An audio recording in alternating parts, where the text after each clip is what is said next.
Bienvenidos a su podcast de la revista Más para Todos. En esta ocasión, primero que nada, quiero agradecer al ingeniero Adolfo José Fábrega García de Paredes, actual administrador de la Autoridad Nacional para la Innovación Gubernamental. Inicio esta conversación preguntándole, ingeniero, porque esto de alguna manera, sobre todo para la juventud, más que todo, que se está preparando en las universidades para el panameño común, ¿qué es la IG? ¿Qué es la IG? La Autoridad para la Innovación Gubernamental es como si fuera el Departamento de Tecnología del Estado. Nosotros nos dedicamos a atender toda implementación de tecnología, llámese sistemas de información, software, aplicaciones, infraestructura, telecomunicaciones, para las instituciones de gobierno y, por supuesto, para los servicios que brinda el gobierno a la ciudadanía. Eso, digamos que hay una diferencia importante, nos relaciona bastante con la CENACIT, que es la Secretaría Nacional de Ciencia y Tecnología. Ahí la gran diferencia es que la CENACIT se enfoca un poco más en investigación, en desarrollo de la industria privada, en desarrollo de conocimientos en términos de academia. Ellos están orientados un poco más a eso.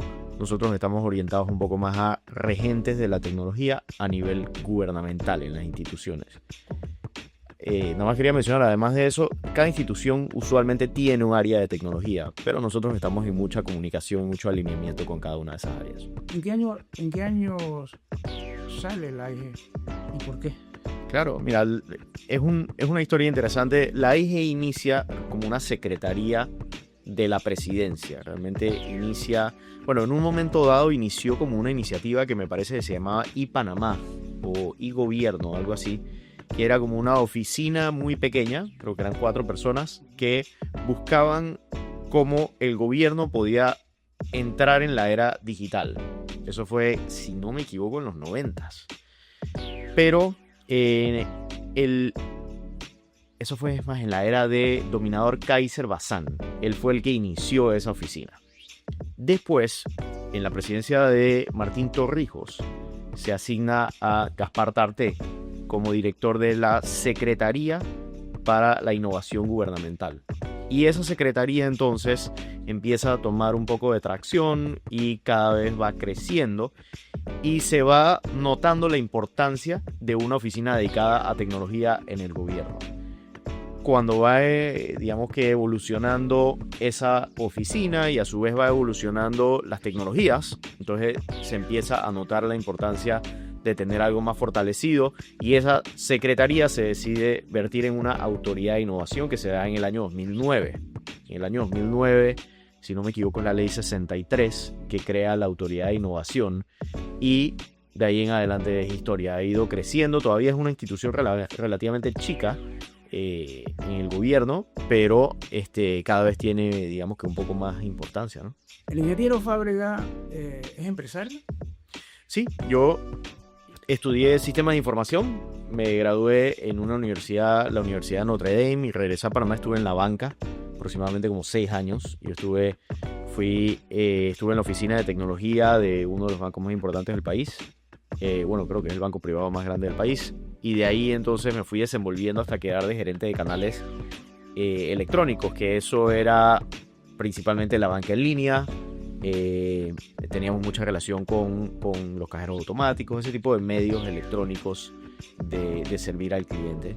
Y de ahí entonces salgo de la banca y empiezo un emprendimiento que al sol de hoy existe y es un emprendimiento que buscaba desarrollar aplicaciones que le daban la capacidad a las empresas de administrarse, llámese compras, inventario, contabilidad, recursos humanos, etc. Escuchándote y viendo que era un hombre exitoso dentro de la parte privada, ¿por qué ese cambio hacia el gobierno? ¿Por qué Fábrega decide arriesgar un poquito y meterse a la parte gubernamental? ¿Por qué? Muy buena pregunta.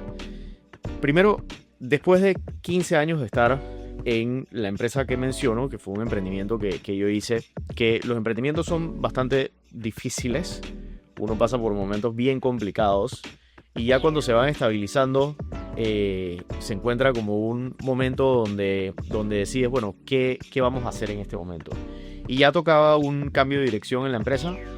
Pensamos en que el cambio de dirección era hacia la internacionalización de la empresa. Y en ese momento se me presenta la oportunidad de ser presidente de la Cámara de Comercio. Entonces dije, bueno, voy a tomar un año para hacer algo totalmente diferente, que es presidencia de la Cámara de Comercio. Entonces ese año fue casi que como un sabático de la empresa, porque me dediqué a la Cámara de Comercio. Me di cuenta que la empresa no me necesitaba tanto como yo pensaba que me necesitaba, sino simplemente en un rol más directivo era suficiente, y eso me daba cabida a hacer otras cosas. Entonces, al salir de la Cámara de Comercio pensé, bueno, ahora sí voy a dedicarme a simplemente tratar de llevar la empresa afuera de Panamá. Excelente. Y recibí entonces la llamada de invitación por parte del presidente Mulino. Primero pensé que no era lo ideal para mí, y después de pensarlo como unas 2 semanas, hablarlo con mi esposa, mi familia, etcétera, decidí que, bueno, la aventura merecía, o el potencial de una experiencia como esta merecía la oportunidad. Es difícil a veces medir el desempeño y máxime uno mismo. ¿Cómo se ve usted actualmente? Y tomando en cuenta el tiempo más o menos corto que lleva usted al frente de esta institución. Sí, primero yo soy fuerte crítico, ¿no? O sea, no me gusta tener expectativas altas, y sí puedo decir que en términos de lo que hemos hecho a la fecha hay algunas cosas que me dan bastante tranquilidad y me dan orgullo de lo que se ha logrado, pero por otro lado siento que hay un poco de frustración sobre cosas que me hubiera gustado hacer un poco más rápido, y que todavía estamos un poco, digamos, pues la rueda está patinando en algunos casos, sobre todo en temas del manejo de la burocracia. Esta es la primera vez que yo soy funcionario público, y por más de que uno escucha sobre la burocracia, hasta que no la vivas, realmente no te das cuenta del impacto que tiene y el costo que tiene en términos de tiempos para poder cumplir las cosas que uno quiere cumplir como servidor público. En primer lugar, yo te diría que uno de los grandes logros que hemos hecho hasta la fecha es limpiar la casa un poco en términos de cuentas por pagar. Todavía tenemos bastante, pero sí recibimos un poco menos de $40 millones en cuentas por pagar. Para que tengan una idea, el presupuesto de la IG Inversión este año es de 19 millones. O sea que ese comparativo es importante. Y hemos logrado limpiar bastante. Todavía nos hace falta, pero ha sido un trabajo arduo. Adicional a eso, pues armar el equipo de trabajo fue un reto bastante importante. La IG tiene, si no me equivoco, 7 direcciones que son críticas, y pues llenar esas posiciones fue complejo. Eso no quiere decir que las llenamos por completo con personas nuevas. Y hay, si no me equivoco, 3 direcciones que mantuvieron el director que venía de la administración anterior. La verdad es que ha sido una excelente decisión, porque los que llevan tiempo en la IG y han creado una carrera allí son excelentes profesionales, así que fue una muy buena decisión que se tomó. Y además de eso se hizo el plan de trabajo. Definimos 4 objetivos estratégicos que son hoy día como nuestro norte. De ahí entonces se definieron los proyectos que apuntan a esos planes estratégicos. Pero ya cuando pegó el 2025 y llegó el momento, digamos, de ejecución de esos proyectos, hay algunas cositas que yo siento que hemos perdido una semana aquí y una semana allá, y eso me ha creado algo de frustración. Nada que no podemos corregir y enrumbar. Me comentaste que aceptaste el llamado del señor presidente para ocupar la administración de la IG. Hoy en día, ¿cómo es esa comunicación con el señor presidente? Mira, yo te diría que una de las gratas sorpresas y una de las grandes ventajas que he tenido es que el presidente tiene mucho de lo que en mi campo se le denomina patrocinio hacia la tecnología y hacia nosotros en la Autoridad de Innovación. La comunicación con el presidente ha sido bastante abierta, efectiva, constante. El presidente me dio la oportunidad de formar parte del gabinete en la IG. Está presente de forma continua en todos los gabinetes, que son prácticamente todos los martes, y eso nos da no solamente un vínculo directo con los ministros una vez por semana para cualquier tema que se pueda necesitar hablar, sino además nos mantiene en la palestra de lo que está sucediendo o las necesidades que tenga la administración Mulino Quintero. Adicional a eso, en términos de patrocinio, cada vez que surge un tema, el presidente es bastante constante en si el tema tiene algún tipo de componente tecnológico, apuntar a la autoridad de innovación para saber si nosotros estamos al tanto, si nosotros hemos tomado cartas en el asunto, cómo lo estamos haciendo, qué estamos haciendo. Entonces, eso para mí, yo te diría, ha sido de aquellas grandes ventajas que me hubiesen causado una frustración si no fuese el caso, pero te puedo decir que estamos trabajando de una forma extraordinaria con el mandato del presidente. El presidente, cuando recién pasó la declaración como el presidente electo de Panamá, en una de sus tantas intervenciones, tanto a nivel de los medios como en público, reiteró que va a ser un presidente para el sector privado. Usted que ha estado en el sector privado, siente que esa forma de funcionar de alguna manera se puede replicar de manera eficiente en la parte pública. Definitivamente que sí.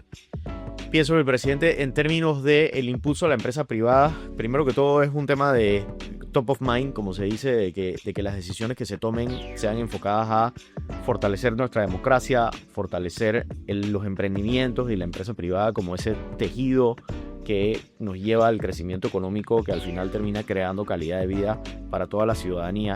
Y eso se puede ver en cosas como, por ejemplo, recientemente el presidente creó un equipo de trabajo orientado a destrabar el sistema, a desburocratizar, a modernizar y sobre todo a destrancar. Porque son cosas totalmente diferentes y pienso que a veces se pueden mezclar, pero un tema es modernizar los procesos gubernamentales, que eso quiere decir incluir tecnología, incluir servicios donde la persona pueda tener acceso a la información, sentirse que existe transparencia porque tiene acceso a la información, a su vez poder hacer o realizar trámites en línea sin tener que dirigirse quizás a un centro o hacer una fila o cosas así. Eso yo le llamo modernizar, en términos de utilizar la vanguardia tecnológica para el servicio del ciudadano. Por otro lado está desburocratizar, que más que implementar tecnología es optimizar los procesos. En ese sentido, yo no voy a implementar tecnología para los 16 formularios, yo lo que voy a ver es por qué hay 16 formularios.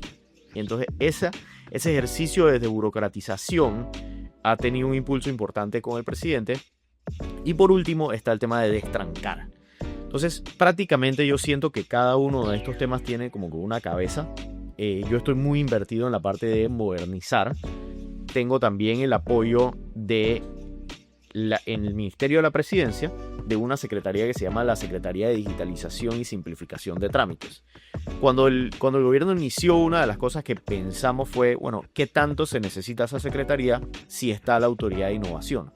Y decidimos mantenerla porque la Autoridad de Innovación se enfoca un poco más en implementar tecnología, mientras que esta secretaría se enfoca un poco más en optimizar procesos. Es decir, ellos están un poco más invertidos en desburocratizar. Y a su vez, como tenemos muy buena línea de comunicación, yo trabajo prácticamente que de la mano con el secretario Julio Germán Arias, y ese apoyo nos ha permitido modernizar y desburocratizar.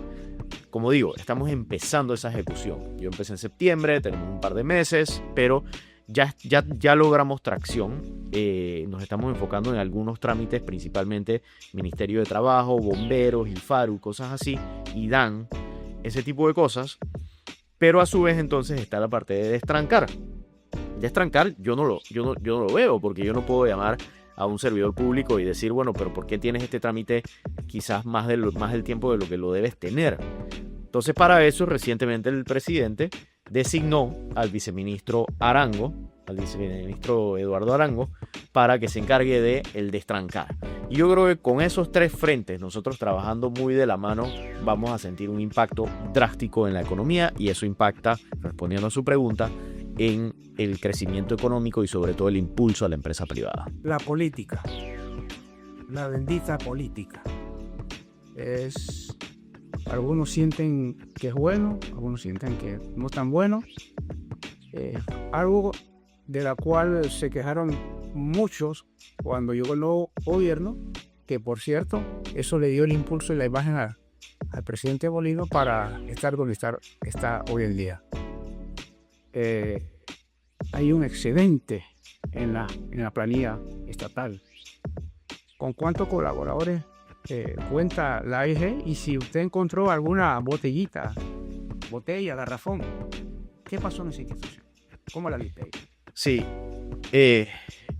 la AIG por su naturaleza es una institución relativamente apolítica. Me alegra decirlo. He sentido muy pocos hilos políticos dentro de la institución. Creo que mucho tiene que ver simplemente con la naturaleza de innovación, tecnología, etcétera, donde quizás hay hilos políticos en otros ámbitos del gobierno. Pero al fin y al cabo, todo es política en el gobierno. Diría yo que si tuviese que hacer un comparativo, estoy todavía leyendo el libro Política 101. No soy el más experto de la materia. Mi materia es sistemas, software, aplicación, ese tipo de cosas. Pero independiente de eso, por supuesto existe. La AIG cuando yo entré tenía aproximadamente 150 colaboradores, 147 si no me equivoco. Eso lo hace una de las instituciones más chicas del gobierno. En comparativo, un ministerio pequeño tiene 3.000, 4.000. ¿Es suficiente? ¿Ese personal es suficiente para poder hacer? Yo te diría que nunca va a ser suficiente si me lo preguntas a mí, por el hecho de que yo considero que cada dólar invertido en tecnología es un dólar que se ahorra en retraso de procesos, burocracias, ese tipo de cosas. Más que nada hoy día con tecnologías como inteligencia artificial y todo lo demás, se puede hacer muchísimo. Entonces yo pienso que no, yo pienso que con muchas más personas pudiésemos hacer mucho más.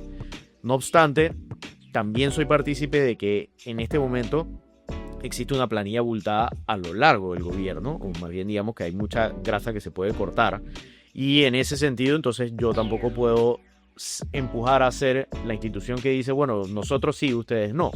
Al final todos tenemos que recortar. En este momento nosotros hemos recortado prácticamente un 20% en el personal. Eso se da por recortes de presupuesto principalmente. Como han escuchado todas las entrevistas del ministro Chapman, hay un tema importante con el déficit fiscal, y eso nos causa que todas las instituciones tengamos que tener un recorte sobre nuestros presupuestos. Tenemos que cuidar muchísimo más el gasto. Creo que el gasto no se ha cuidado suficiente en las administraciones previas, y el objetivo de esta administración es hacer mucho más, pero con mucho menos. Es un reto, pero eso involucra entonces que lo que antes hacías con 10 personas tienes que ver cómo lo haces con 3. Y en la empresa privada así funciona, y en la empresa privada así se logra. Así que en el sector público se tiene que hacer y lograr. En este momento, si no me equivoco, tenemos 112 personas. Estamos más o menos por ahí. Y considero que estamos haciendo bastante.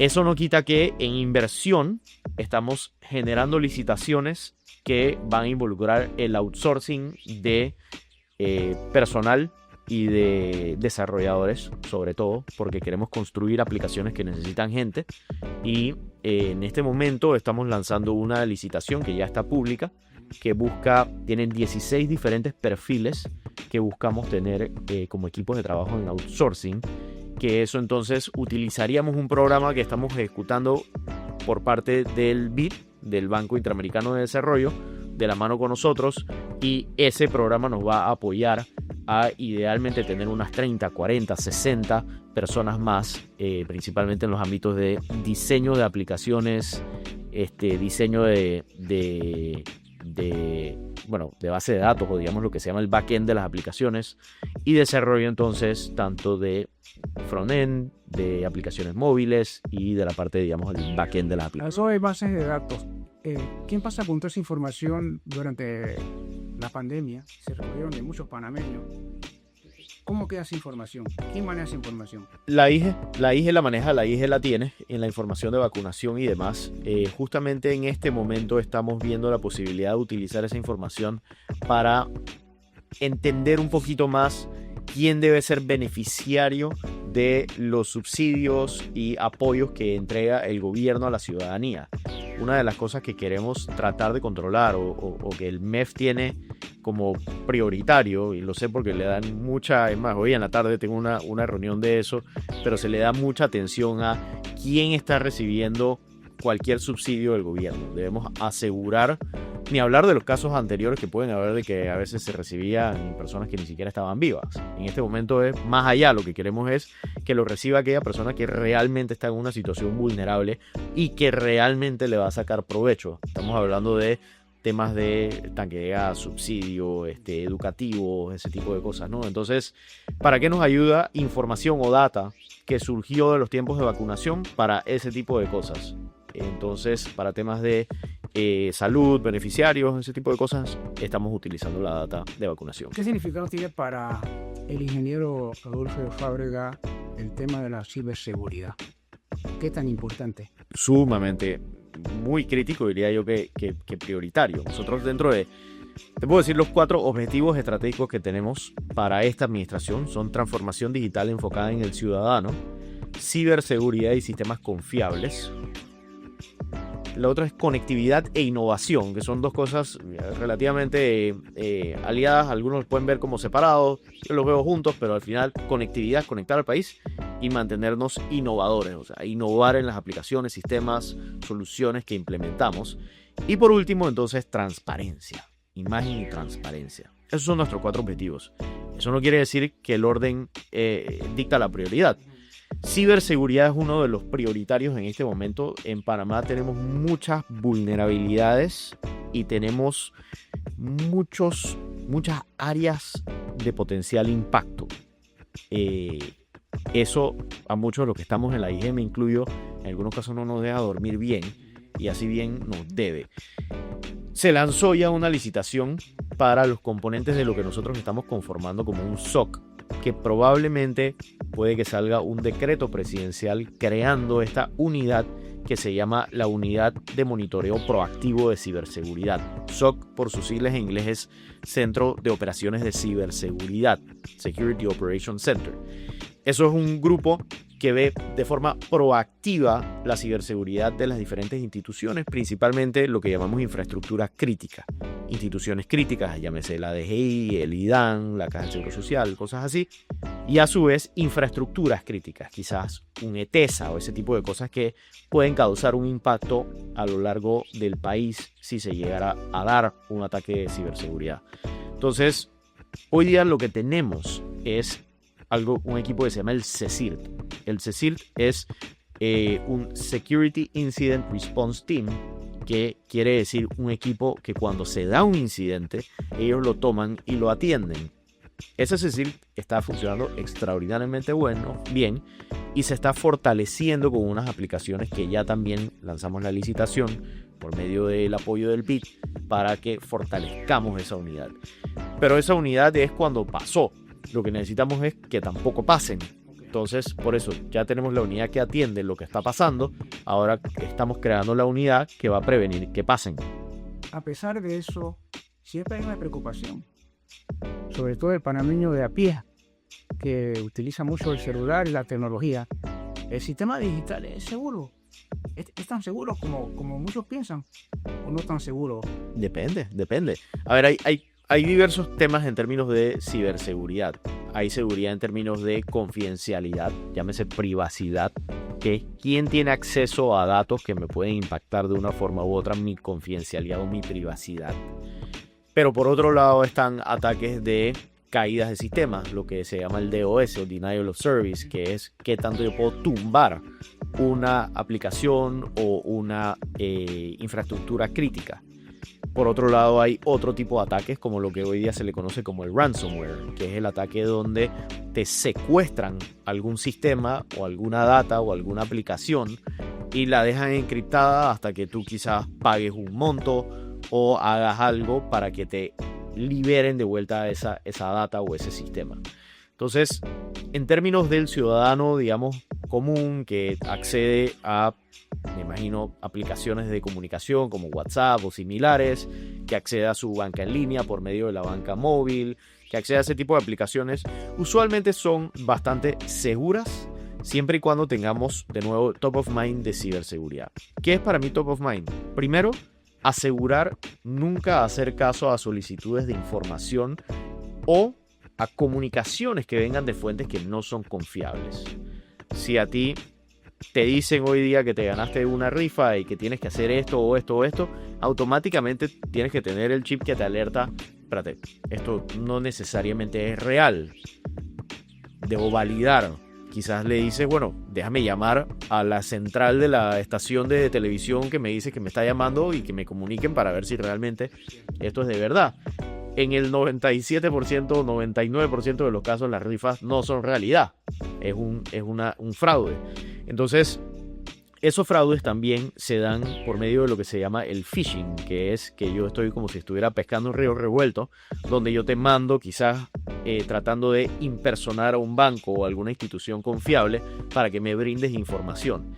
En esos casos, reiteramos siempre, no le hagan caso. Y uno de los problemas grandes que nosotros tenemos es que ese tipo de ataques es prácticamente imposible para nosotros controlar como autoridad, como gobierno. ¿Por qué? Si yo, vamos a decir que trato de impersonar a una persona, trato de impersonar al administrador de la Autoridad de Innovación, que yo soy Adolfo Fábrega, y yo utilizo un celular que simplemente voy y compro en una tienda un chip, voy y compro un celular y yo lo instalo y no registré ninguna información y lo utilizo para empezar a mandar mensajes.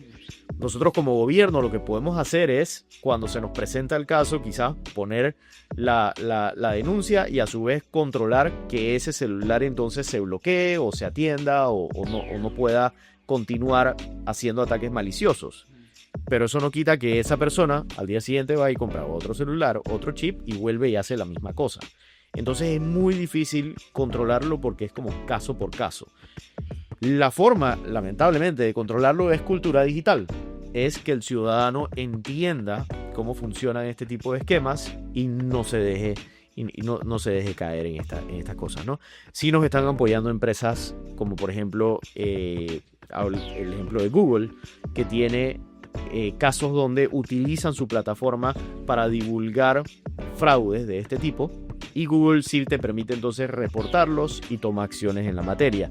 Lo mismo con empresas como Meta, Microsoft, etcétera, ¿no? ¿Qué piensa el ingeniero Adolfo Fábrega de seguir políticas de Estado y no partidistas? ¿Qué piensa usted sobre eso? Bueno, definitivamente se deben seguir políticas de Estado, ¿no? No estoy seguro, como digo, gracias a Dios en esta institución no hemos tenido muchos temas de políticas partidistas. Ni desde temas de nombramientos, ni mucho menos en términos de dirección que estemos tomando, ni mucho menos en términos de contrataciones que estemos haciendo. Sobre todo, en términos de implementación de tecnología y esa cultura digital que necesitamos, y necesitamos un salto cuántico en la cultura digital que tenemos en Panamá, tiene que ser una política de Estado. Tiene que ser una política de Estado que viene dictada desde el presidente de la República, cosa que se dio incluso antes de que él entrara el 1 de julio del 2024. Él fue muy enfático en decir hay que digitalizar el Estado y ese tipo de instrucciones entonces se van permeando, pero definitivamente debe formar parte de una política de Estado. ¿Qué tan importante es inscribirse en la AIG para poder brindar algún servicio al Estado o no? No, la AIG no tiene una inscripción per se. Lo que sí se requiere es que una empresa se inscriba en la Dirección General de Contrataciones Públicas para poder entonces acceder a las licitaciones de la Autoridad de Innovación. Nosotros tenemos algunos programas dentro de la AIG. Lo que tenemos con inscripción son algunos programas que lanzamos. Por ejemplo, recientemente lanzamos un piloto de aceleramiento de ciberseguridad, que es un proyecto que estamos haciendo de la mano con la UTP y algunas universidades similares para brindar cursos de ciberseguridad a estudiantes. Empezamos con los primeros 100 estudiantes. Bueno, eso requiere, por supuesto, una inscripción de los estudiantes. Pero en términos de empresas, no hay tal cosa como un registro en la autoridad. ¿Usted llegó a la AIG, a la administración, algún logro que usted pueda destacar? Claro que sí. Ahí, primero que todo, tendría que segmentarlo, digamos, en nuestros 4 objetivos, ¿no? En términos empiezo de atrás para adelante, en términos de transparencia, uno de los logros importantes que tuvimos prácticamente que el primer mes que entramos, en septiembre del año pasado, fue, y hablo de declaración de septiembre por el hecho de que yo tenía que estar ratificado por la Asamblea Nacional, o sea que por más de que Los ministros entran en julio. A mí me tomó hasta septiembre poder entrar realmente al puesto, ¿no? Pero en ese mes utilizamos la página de datos abiertos, que buscamos en este momento incluso fortalecerla. Publicamos cosas como los auxilios económicos del IFARU, por ejemplo. Recuerda que los auxilios económicos eran una gran noticia, pero no se tenía la data. Es más, había data que se había mantenido reservada por la Contraloría de la República y demás. Pues el 100% de los datos de auxilios económicos se volcaron a la página de datos abiertos y se volvieron totalmente públicos. En términos de transparencia hemos hecho lo mismo con algunos otros casos y diría yo que eso ha sido una gran victoria. Que tenga un impacto directo en la calidad de vida del ciudadano, no necesariamente, pero sí pienso que tiene un impacto importante en esa cultura de que el gobierno está aquí para servir y tiene que ser un regente y un ejemplo de transparencia. Entonces esa fue una gran victoria. En términos de conectividad, una de las cosas que hicimos fue analizar un programa que se llama la RNMS, la Red Nacional Multiservicio. La AIG administra toda la red de internet y telefonía de todas las instituciones del Estado. Y esa red consideramos que tenía un precio bastante elevado en comparación con los precios del mercado. Lamentablemente, por temas jurídicos, allí no hay mucho que hacer. No es que hubo algún tipo de fraude o algo que podamos, digamos, denunciar, porque era un contrato vigente. El problema que tuvo ese contrato es que no se revisaron los precios prácticamente en los últimos 15 años y al tener un comportamiento deflacionario en términos de servicios de internet y de telefonía, hago el paréntesis, ejemplo, usted en su casa antes pagaba más por menos megas de ancho de banda, ahora tiene mucho más ancho de banda y paga probablemente un poco menos. Entonces ese comportamiento deflacionario no se reflejó en el contrato del gobierno en los últimos 15 años. Entonces, eso nos causó volver a preparar una licitación de manera que en enero del 2026 empiece a regir un totalmente nuevo contrato con precios muy revisados, mejores servicios, más ancho de banda, etc. Y a su vez, entonces, logramos acordar con las telefónicas que proveen el servicio o estos proveedores que pudieran reconocer un descuento sobre la deuda para simplemente pues aliviar un poco el costo que tenía ese programa. Creo que eso fue una gran victoria. Lo mismo con la Red Nacional de Internet, el que se le conoce como el Internet para Todos, que existe en más o menos 1.300 y pico puntos a lo largo del país. Eso sirve más de 600.000 personas que tienen usuarios activos dentro de esa red. Y esa red entonces también se definió la RNI 3.0, que se va a subir casi 500 puntos adicionales. Se van a incluir entonces centros como los CAIPIs, ese tipo de cosas. Las infoplazas se está pensando incluir ahí igualmente. Entonces ese proyecto de la RNI 3.0 ha sido también un logro interesante. En términos de ciberseguridad, pues el hecho de que lográramos lanzar la licitación del SOC, que para mí ese es uno de los puntos sumamente críticos, y también que logramos terminar una revisión de madurez tecnológica de 87 instituciones. ¿Qué quiere decir? Hicimos un análisis de la situación actual de 87 instituciones y lo definimos en 4 cuadrantes. Por ejemplo, un comparativo de madurez de la infraestructura versus madurez de ciberseguridad, madurez en el alineamiento de los objetivos de la institución contra el área de tecnología que sirve esa institución, temas de simplemente pues optimización de recursos, ese tipo de cosas. Los analizamos y de ahí entonces partió un plan de acción. Eso nos rendía a instituciones que estaban muy bien en términos, por ejemplo, de infraestructura y seguridad y que estaba bien que tuvieran en ese punto, o instituciones que estaban muy mal y que debían estar mejor, o instituciones que estaban mal pero realmente el impacto de que estén mucho mejor no es tan grave. Eso nos dio una priorización, que es lo que estamos en este momento atacando de la mano con las áreas de tecnología de cada una de las instituciones. Y por último, estoy como resaltando, digamos, los principales de cada uno de los 4 objetivos, porque en mi cabeza el mapeo bien parte de los objetivos que tenemos.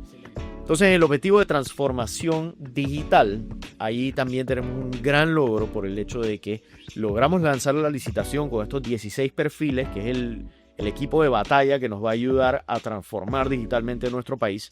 Y además logramos con el equipo interno que tenemos, que me da pena decirlo, pero la verdad es que tenemos 3 desarrolladores. La Autoridad de Innovación Gubernamental tiene 3 desarrolladores. Y tenemos a 3 personas en interoperabilidad, en el bus de integración. A su vez tenemos 4 personas en la parte de transformación digital, que son los que ven el proceso con el servidor público que forma parte de la institución. Entonces, este equipo de trabajo logró un logro importantísimo, que es lanzar el bus de interoperabilidad que conecta a las instituciones. ¿Por qué? Si yo voy a hacer un trámite, yo no debo tener que repetir todo sobre mi trámite y no debo tener que suministrar información para que la entidad después me valide esa información. Esa data o esa información debe venir de las instituciones para que ese trámite entonces ya venga como prevalidado, por decirlo de una forma, y yo no tenga que repetir información que ya el gobierno tiene. Entonces, hemos logrado tener lo que se denomina APIs de integración, que son como conectores a las diferentes instituciones, y en este momento tenemos ya 27 APIs funcionando. Registro Público, ANATI, si no me equivoco, MISI, tenemos con diferentes instituciones. Senacid tiene algunos. Entonces, esas instituciones lo que nos permite es conectarnos directamente a su sistema y obtener la información. Llevamos 27, yo considero que vamos a necesitar como unos 250 para realmente tener una buena base, pero ya pues esa rueda está caminando, está rodando, perdón. Entonces, ese bus de integración es muy crítico. Eso fue la única licitación realmente nuestra que logramos hacer en el 2024, porque todo el resto fue pagar cuentas de la administración anterior. Y por último, entonces, la creación de lo que se llama el MVP, por sus siglas en inglés Minimum Viable Product, que es como el producto mínimo viable, perdón, en español, que quiere decir como el primer caparazón de un portal único para que el ciudadano interactúe con el Estado por un solo canal. Ese solo canal siendo, digamos, un portal y una aplicación móvil. El portal, en este momento le estamos buscando un buen nombre, pero es más o menos lo que era antes Panamá Digital, pero reforzado. Y la idea es que por esa vía entonces el ciudadano se pueda suplir con todas sus necesidades con el gobierno. A su vez, una aplicación móvil, que ya estamos ahora en mayo por lanzar la primera versión al público.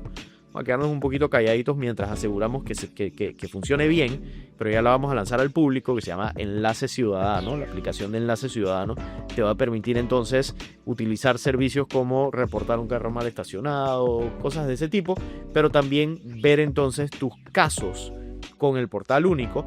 Y dentro de todo esto está el muy conocido 311, que es entonces ese otro canal de interacción por medio del cual los ciudadanos pueden interactuar. Entonces, el 311, todos los casos que se reporten allí y todos los casos que se reporten en el portal único y todos los casos que se reporten en Enlace Ciudadano van a estar interlazados. De manera que yo, como ciudadano, pueda ver entonces toda mi gestión con el gobierno, no importa qué yo haga. Excelente. Imagínese entonces, para resumir, yo sé que es un cuento largo, ya estoy terminando. Muy bien, excelente. Para resumir, imagínense usted la idea que tenemos, que cuando esté listo este portal con esta aplicación móvil, con un bus de interoperabilidad que conecte todo, más la fortaleza del 311, pensamos que el ciudadano va a empezar a sentir como que el gobierno se me está simplificando, como que esa maraña gubernamental que, bueno, yo necesito algo, compré un carro, ¿qué hago? Nació un hijo, ¿qué hago? Necesito algo, ¿qué hago? Así es. Que yo no tenga que pensar, bueno, son 100 y pico instituciones, ¿a cuál tengo que ir? ¿Qué papel tengo que pedir a dónde? Ya, no, lo que buscamos es que eso se elimine y yo pueda simplemente entonces ir a un sitio que me guíe, me lleve de la mano. La cereza en el pastel ahí siendo entonces inteligencia artificial, que queremos crear también un agente de inteligencia artificial que entonces pueda ayudarte a suplirte con todo esto y te lleve de la mano un robotcito, ¿no? Muy interesante. Sí. Bueno, yo quiero agradecerle al ingeniero Adolfo José Fábrega García de Paredes, actual administrador de la Autoridad Nacional para la Innovación Gubernamental, el que haya tomado su tiempo tan valioso y poder conversar para conocer un poquito la institución, que aunque parezca mentira, hay muchos panameños del otro lado que nos están viendo, que no conocían cuál era realmente el funcionamiento. Y a mí me ha gustado de sobremanera su participación, porque ha sido muy didáctica, interesante, sobre todo para, yo creo mucho en la juventud, en los estudiantes. Entonces, entender un poquito la institución a esta altura es realmente importante. Yo quiero, antes de cerrar esta conversación, que mandase un mensaje a los que están del otro lado, viéndonos, a la juventud sobre todo panameña, que no pierdan la esperanza, que vean que una institución como la AIG pues realmente llegó para innovar, como lo dice. Así es. No, te doy gracias primero de todo, gracias por la invitación. Definitivamente en este tipo de paneles es muy bonito poder explicar de una forma pausada, tranquila y simplificada lo que se quiere lograr, o lo que buscamos dentro de todos esos componentes de nuestros objetivos estratégicos. Pero para cerrar, yo te diría que lo más importante para mí, y es casi que algo que le pido a la ciudadanía, que nos acompañe a la Autoridad de Innovación, que nos dé el voto de confianza, primero que todo, de que la Autoridad de Innovación está buscando hacer algo realmente trascendental, y a su vez, aunado a eso, que nos acompañe a crear una cultura digital en nuestro país. ¿Qué quiere decir eso? Si nosotros hacemos una encuesta a la ciudadanía en este momento y les preguntamos, ¿tú consideras que Panamá es un país digitalmente avanzado? La respuesta probablemente sería que no. Sin embargo, si yo me voy a las conferencias, que algunas he tenido la oportunidad de asistir, 2 o 3 en lo que lleva el periodo, donde me reúno con mis homólogos del hemisferio, o al menos de la región, Panamá tenemos lo fundamental. Tenemos conectividad, tenemos un ancho de banda envidiable, tenemos adopción de dispositivos móviles a un nivel envidiable por muchos países de la región. Si bien nuestro sistema educativo tiene mucho que mejorar, sí tenemos, digamos, unas universidades, esquemas como lo de Infoplazas y demás, que sí han creado un fundamento de cultura digital. Y sobre todo, tenemos una juventud hambrienta por soluciones digitales, por innovación, por tecnología. Que ese es el componente más importante de todo esto.